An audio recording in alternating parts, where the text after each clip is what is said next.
Hey guys, ஒரு வழியாக Dussehra celebrate பண்ணுறதுக்காக நாங்கள் ஊருக்கு கிளம்பிட்டோம். டிக்கெட் வந்து பஸ்ஸுக்கு கிடைக்கவே இல்லை. ட்ரெயின்லேயும் டிக்கெட் புக் பண்ணி பார்த்தோம், ட்ரெயின்லேயும் அவைலபிள் இல்லை. பஸ்ஸில் டிக்கெட் புக் பண்ணால் பஸ்லேயும் அவைலபிள் இல்லை. கஷ்டப்பட்டு தெரிஞ்சவங்க மூலமாக ஏதோ அரேஞ்ச் பண்ணி 3500 ஆயிடுச்சு 2 டிக்கெட் சேர்த்து. ஒரு வழியாக ஊருக்கு கிளம்பி வந்தாச்சு. தசராவுக்கு வந்து எப்போயுமே 1 வீக் பிஃபோராகவே நான் வந்துடுவேன். தம்பிங்க வந்து கூட்டிகிட்டு வந்துடுவாங்க. ஏன்னா அவங்களுக்கு வந்து வேஷம்லாம் போட்டு விடணும்ல, அதனால். இந்த டைம் வந்து கொஞ்சம் டிலே ஆயிடுச்சு, வர முடியலை. சிச்சுவேஷன் பாப்பாவுக்கு கொஞ்சம் உடம்பு சரியில்லை, அதனால் வந்து சீக்கிரமாக வர முடியலை. இந்த டைம் தான் வர முடிஞ்சது. ஒரு வழியாக நாங்கள் ஊருக்கு வந்துட்டோம். இந்த பஸ்ஸில் தான் நாங்கள் வந்திருந்தோம். நல்லா தான் இருந்தது ட்ராவல். ஓகே, ஃபாஸ்ட்டாகவே கொண்டு வந்து விட்டுட்டாங்க. காலையில் 7 மணிக்கெலாம் எங்களை கொண்டு வந்து பழைய காயில் வந்து ட்ராப் பண்ணிட்டாங்க.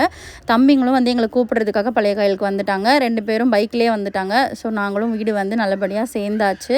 ஸோ இதோட அடுத்த விலாகில் வந்து எப்படி வேஷம்லாம் கட்டுறாங்கன்னு சொல்லி நான் வந்து காட்டுறேன். டாட்டா, பாய் பாய்.